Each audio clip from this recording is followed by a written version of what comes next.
এ রফিক শোন, কালকে থেকে তোর আমার গাড়ি চালাইতে হইব না, তুই চাবিটা দিয়ে চইলা যা। আর তুই যে 1 মাসের বেতন পাচ্ছি বেতনটা নিয়ে যাইস। চাচা, আপনি হঠাৎ করে এই কথা বলতেছেন কেন? এখন বর্তমানে অফ সিজন, এখন যদি আপনার গাড়িতে আমি চইলা যাই আমি কি কোনো চাকরি পাবো? শোন, তোরে আমি বেতন দিই কত 30,000 টাকা, আর আমি যে এখন নতুন ড্রাইভার রাখতেছি ও 15,000 টাকা হইলে কাজ করবো। তাইলে আমি কি কারণে শুধু শুধু তোর 30,000 টাকা দিবো, যে জায়গায় আমি 15,000 টাকাতে ড্রাইভার পাইতেছি? ঠিক আছে চাচা, আমি তো অন্য জায়গায় হয়তো বা আজ না হয় কাল চাকরি একটা পাইমই, কিন্তু আপনার এই নতুন ড্রাইভারের ভালো করে শিক্ষা দিয়েন, যাতে করে আপনার সাথে এমনটা না করে সিজনের সময় মাল ভর্তি করে টাকা রাইখা ওরা ফালায় না যার আরো আপনার মাল পৌঁছায়। তুই কি আমার ভয় দেখাইতেছ না তেড় দিতেছ? কোনোটাই তো বুঝতেছি না রে। আমি আপনারা তেড়ও দিতেছি না, কোনো ভয়ও দেখাইতেছি না। এমন কিছু কিছু ড্রাইভার আছে অফ সিজনে কাজ না পায়া কম টাকায় চাকরি করে, আর যখন সিজন শুরু হয় তখন গাড়ি ফালাইতে চলে যায় মালিক রে বিপদে ফালায়া। এই শোন, তোর এত জ্ঞান দেওয়া লাগবো না আমার, আমার ব্যবসা আমি ভালো রকম বুঝি। তুই এখন আমার চোখের সামনে যা তো আমার আমি ভালো বুঝবো।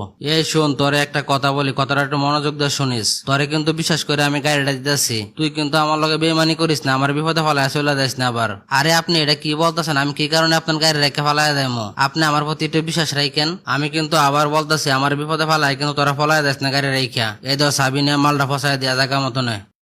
কিরে, আমার লগে এটা কি করতেছে? আমার আগের ড্রাইভারের কথা তো সত্যি হয়ে যাইতেছে। সিজন আইতে না আইতে দিয়ে আমার গাড়ি রেখে ড্রাইভার ফলাই গেছে। এতগুলো মাল টাক ভর্তি, আমি যদি আমি ব্যাপারের মালগুলো না দিতে পারি তাহলে তোমার মালগুলো পয়সা নষ্ট হয়ে যাবো, তাহলে তো আমার অনেক টাকা লস হয়ে যাবো। আমি যে এখন কি করি, আমার মাথায় তো কোনো কাজ করতেছে না। কি ব্যাপার চাচা, হঠাৎ করে এতদিন পরে আপনি আমার কথা মনে হইলো? কি কারণে আমার খবর দিয়ে আনলেন? আপনার কি কোনো সমস্যা হয়েছে নাকি? রফিক বাবা, আমার অনেক বড় ভুল হয়ে গেছে, আমি তোরা চাকরিতে বাইর করে দিছি। আমি তো এখন অনেক বড় বিপদে পড়ে গেছি, তুই আমারে বাঁচা। তুই ছাড়া আমার কোনো উপায় নাই এই মুহূর্তে। তোরে বাদ দে, আমি যে ড্রাইভার রাখছিলাম ওই ড্রাইভার সিজন আইতে না আইতে আমার গাড়ি রেখে ফলাই গেছে।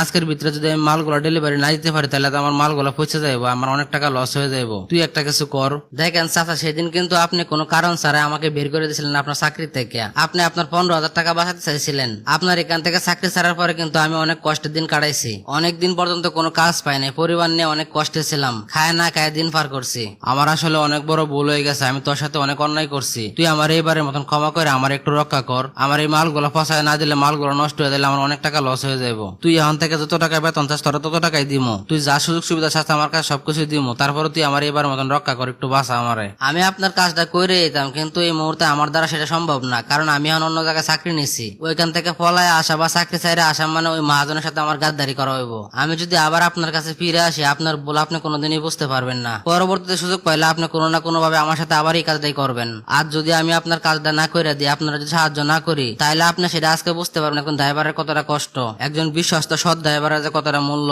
আপনাকে কিন্তু আমি আগে সতর্ক করছিলাম, যারা অফ সিজনে কম টাকায় চাকরি করে তারা সিজনে ফলায় যাইব, কিন্তু আপনি আপনার টাকার কথা চিন্তা করছেন আর আমাদের কথা কোনো চিন্তা করেন নাই। সো এখন আমি আপনার কথা কোনো চিন্তা করতে পারবো না। আপনার লাভ হলো না লস হলো